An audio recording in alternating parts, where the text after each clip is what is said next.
Bueno, buenísimo. Estamos al aire como todos los martes con nuestro querido columnista, amigo Quique Romero, que nos iba a hablar de lo que pasó por debajo de los radares de los medios en el tema de las elecciones. Como siempre, Quique nos está haciendo ver la otra mirada de lo que se dice subliminalmente. Hola Quique, ¿cómo estás? Buen día. ¿Qué tal, Maxi? Buen día, ¿cómo estás vos? Bien, ¿vos? Muy bien, por suerte. Bueno, me alegro. Apabullado con todo este tsunami de noticias que tienen que ver con el proceso electoral que estamos viviendo acá en la Argentina.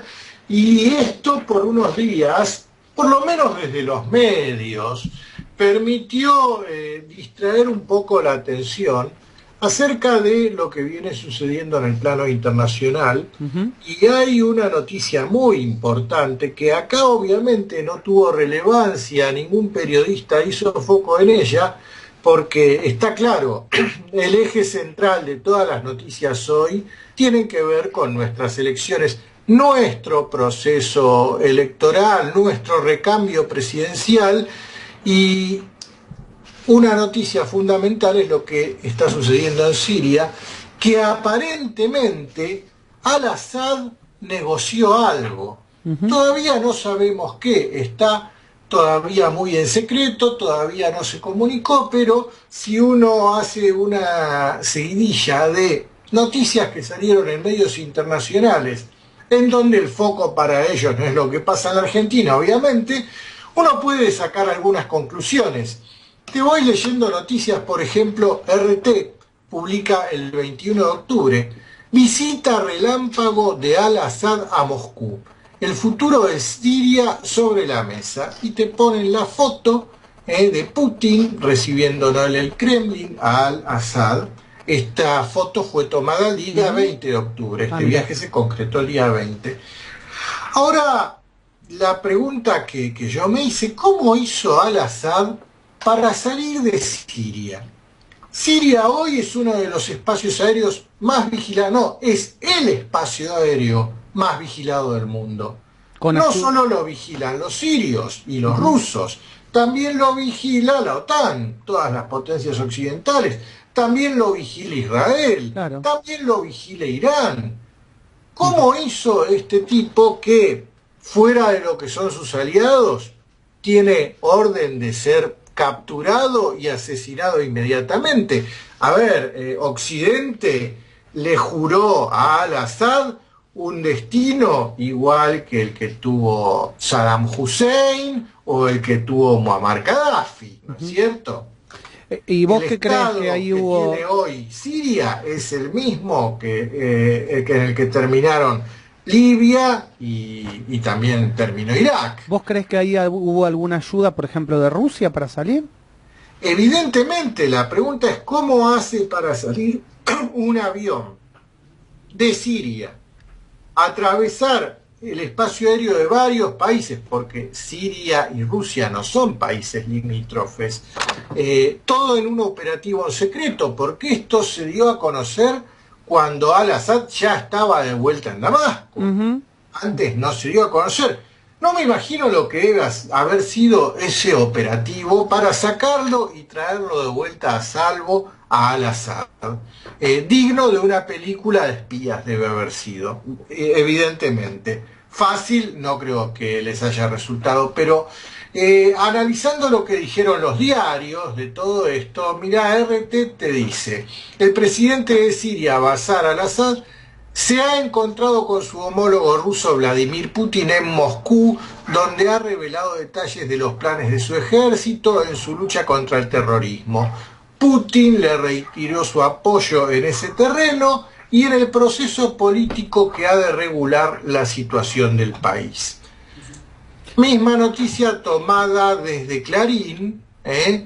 Al-Assad dijo, me gustaría agradecer una vez más al pueblo ruso por su apoyo a nuestro país y expresar la esperanza de que venceremos al terrorismo, dijo Al-Assad según la prensa rusa. De no haber sido por las acciones de Rusia, el terrorismo se había propagado por toda la región y se habría apoderado de un territorio aún más grande. La Nación titula, con una reunión en el Kremlin, Putin le da todo su apoyo a Al-Assad. El viaje sorpresa fue la primera salida del país del presidente sirio desde el comienzo del conflicto bélico en 2011. El líder ruso dijo que solo habrá salida política al cabo de una victoria militar. Y tiene razón Putin en todo esto. Pero esto es lo que sucedió en el viaje a Moscú. Fue el día 20, Al-Assad viaja, vuelve a Damasco y se hace pública la noticia. Pero el domingo 25 de octubre se hizo pública otra noticia, y esto surge luego de que una delegación de diputados rusos viajara a Damasco a entrevistarse con Al-Assad, y el diario La Nación titula el 25 de octubre: Al-Assad da el brazo a torcer y anuncia estar dispuesto a convocar elecciones. Esta noticia es importantísima. Esta noticia puede hacer girar en 180 grados la trayectoria de todo este conflicto que hoy está viviendo Siria. La noticia de La Nación dice: Bashar al-Assad se reunió con diputados rusos con los que discutió la posibilidad de participar en unas elecciones presidenciales si el pueblo sirio apoya la idea. Entonces, cambiaría todo. Acá la voluntad que tiene Al-Assad es la de sentarse a negociar, obviamente con las espaldas muy bien cuidadas, claro, por Rusia. Sí, seguramente. El tipo se dio cuenta verdaderamente que estaba en una encrucijada, que él iba a terminar en lo personal con el mismo destino que terminaron Gaddafi y también Saddam Hussein. Y su país iba a terminar destruido como hoy lo está en Libia e Irak. Y evidentemente un giro está pretendiendo darle a este conflicto. Todavía no sabemos qué, pero cosas están pasando. Analicemos un poco lo que dijo Jimmy Carter en el New York Times este fin de semana, una nota titulada Un plan de 5 naciones para terminar con la crisis en Siria, firmado por el expresidente Carter. Esta noticia del domingo en el New York Times. Y él dice que una solución política a la crisis en Siria es imposible sin la participación del presidente Bashar al-Assad. Y esto lo dijo Carter. Que la capacidad que tiene Al-Assad para lidiar entre los conflictos de los distintos grupos étnicos y religiosos que conviven en Siria, como son los árabes, los kurdos, los griegos, los armenios, los asirios que eran cristianos, los suníes, los chiíes y los aulíes, solamente Al-Assad tiene la capacidad de negociar con todas esas facciones. ¿Vos crees, Quique, que si Rusia no se hubiese metido como se metió de lleno en el conflicto, hoy estaríamos hablando de otro escenario a nivel geopolítico?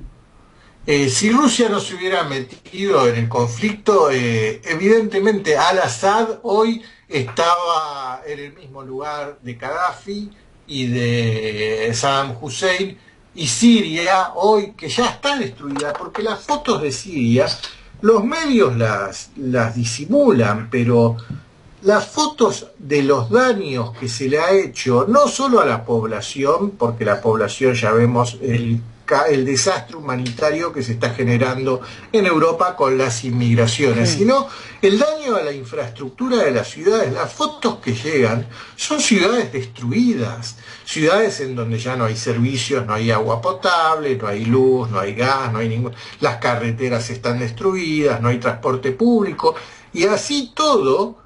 Los sirios siguen viviendo en su país, obviamente, gente que ama su país como cualquiera a su país lo ama y no lo va a dejar, se va a quedar a luchar por él. Claro. Pero evidentemente el discurso que promocionaron las potencias de Occidente a lo largo de estos últimos años en contra de Al-Assad no tiene nada que ver con la realidad. Y sí, estoy de acuerdo con vos. La intervención de Rusia en este conflicto hizo cambiarle el destino al país, a los sirios y al presidente Al-Assad, que Al-Assad viene de una tradición familiar. Su padre fue quien gobernó Siria durante 29 años hasta que se murió. Al-Assad no es que heredó el gobierno de su padre, el heredero natural de su padre era el hermano de Al-Assad, que murió, que falleció, y que por eso en un accidente automovilístico. El hermano se llamaba Basel Al-Assad. Y que por eso él tuvo que terminar haciéndose cargo del gobierno. El tipo es médico, en realidad, es oftalmólogo. Bashar al-Assad es oftalmólogo que estudió en Londres. Se casó con una economista, con una mujer muy reconocida como economista en Siria. Y la verdad es el único presidente de los que quedan en Medio Oriente que llevó durante estos años de su gobierno a Siria por un camino que las fuerzas que pretenden gobernar el mundo no lo admiten de ninguna manera. Un camino muy similar al que Gaddafi hizo transitar a Libia, o al que Saddam Hussein hizo transitar Irak, y que se resume en 7 puntos básicos. Primero, que en Siria no existe un banco central manejado por la familia Rothschild. Es uno de los pocos países. Otro de los que van quedando es Corea del Norte. Siria no tiene deuda con el Fondo Monetario Internacional, ni con el Banco Mundial, ni con nadie más.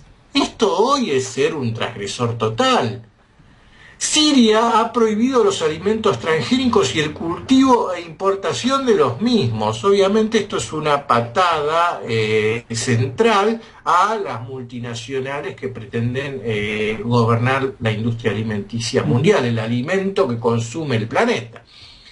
La población siria está bien informada y discute con frecuencia acerca de lo que está pasando en el mundo. O sea que las noticias que le llegan a los sirios no están teñidas por el cristal de color al cual nosotros nos llegan las noticias, y que desde Radio Sónica intentamos un poco correr ese cristal de color para ver más o menos de la forma real en la que son las cosas. Siria tiene grandes reservas de petróleo. Y también Siria es un enemigo declarado del sionismo. Esa es yo creo que una de las claves del conflicto es el tema del petróleo, que es Siria, y además el lugar estratégico en el cual está. Claro, y su declarada oposición al sionismo, eso también. Y Siria hoy es la última nación laica que queda en Medio Oriente. Claro. Y por eso, obviamente, es un ejemplo que no puede difundirse en Medio Oriente, el de Siria, no sea cosa que los demás países terminen imitando todos estos puntos, y ahí sí, ¿de qué se va a disfrazar Occidente para demonizarlos? No, en los países árabes tienen que haber dictadores tiranos que someten a sus pueblos a todo tipo de violaciones a los derechos humanos, y que con justa razón las potencias occidentales pueden entrar en esos países a liberar a las oprimidas poblaciones. Ese es el cuento que nos hacen, pero la realidad está muy distante de este argumento. Quique, como siempre te agradezco porque nos hagas pensar. Te pido tu Twitter si la gente te quiere dejar un mensaje. El Twitter es @Romero_Quique. Bárbaro, Quique, que tengas buen día. Espero verte en la fiesta de la radio. Después Agustina seguramente te va a comunicar ahí el 7 de noviembre. Dale, Maxi. Bueno, un abrazo grande, y la semana que viene estaremos aquí nuevamente. Dale, que tengas buen día. Así pasó Quique Romero hablando de la columna de política internacional, comentándonos el tema sirio, que en realidad tenemos que hacerlo esto, tenemos que comentarlo, porque la realidad es que con el tema eleccionario estamos pasando por alto mucho el tema internacional y lo que está pasando en Medio Oriente, que es una situación grave.